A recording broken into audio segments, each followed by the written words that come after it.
Scanning for audio.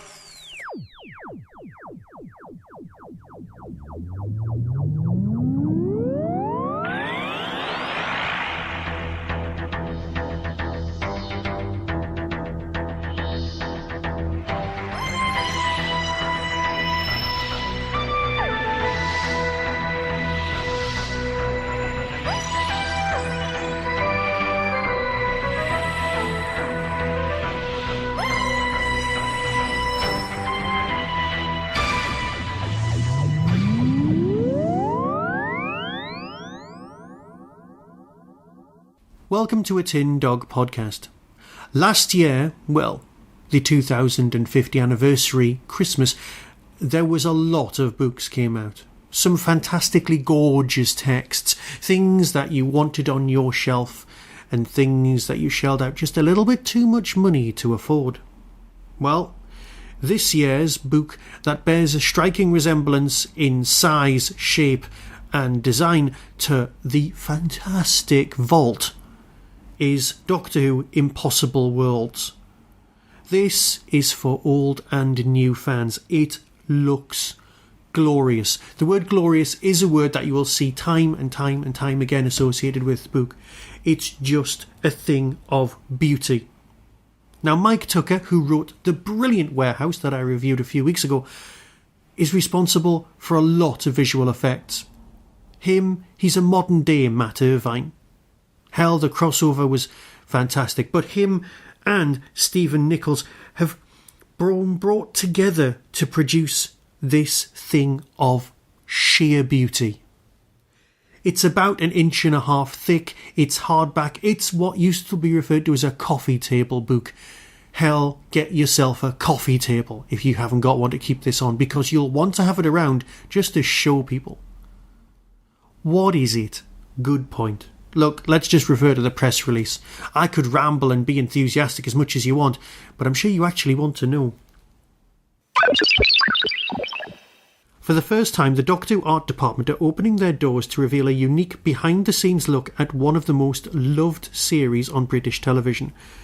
Whether it's iconic sets, like the TARDIS console room, recurring villains like the Daleks or the Cybermen, the smallest hand prop featured in the briefest of scenes, this book showcases the work of the Doctor Who art department in glorious detail. Discover how the designers work with the costume, makeup and special effects teams to produce the alien worlds, and how the work has evolved in the programme's classic era to the panoramic alien worlds and technologies that delight audiences today. Featuring hundreds of never-seen sketches and concept art, Doctor Who Impossible Worlds opens the doors of 50 years of astonishing creative work from one of the most inventive shows on television. I can't tell you how beautiful this book is. It's got art on every page, and like it said in the blurb, it's got images we've just not seen before. There are tight drawings. If you're a cosplayer, you're going to wet yourself. It's just the best reference material going. There's stuff in here that I've never come across, and trust me, I make it a speciality to go out and find these things.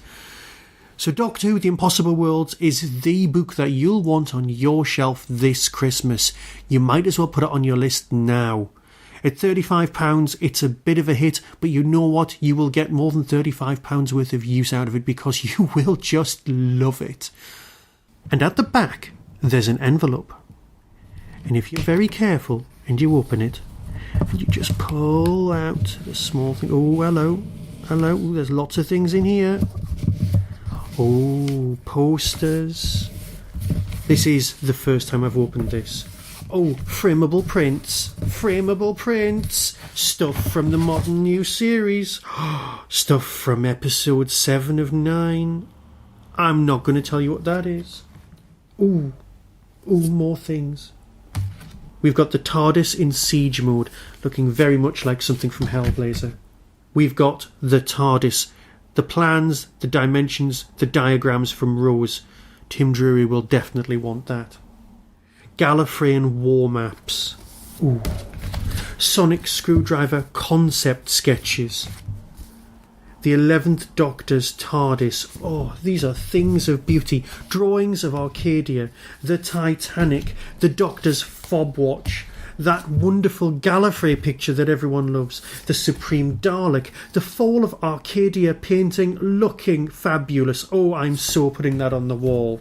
One of the early Cybermen sketches, a Dalek blueprint for the Ironsides, the War Room, and the Zygon Cave from Episode 7, Invasion of the Zygons. These are all just extras in this book. You want it, you need it, go and get this. Oh yes. It comes out on the 29th of October, so you've got a little while to save up. So until then, be seeing you.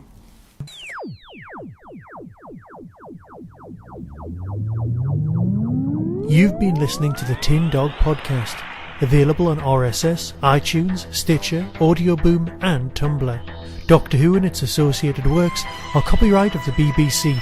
No infringement is intended. You can contact the show, donate, buy merchandise or find out more about my other projects by visiting the Tin Dog Podcast homepage and clicking on the links. The Tin Dog Podcast is a founder member of the Doctor Who Podcast Alliance.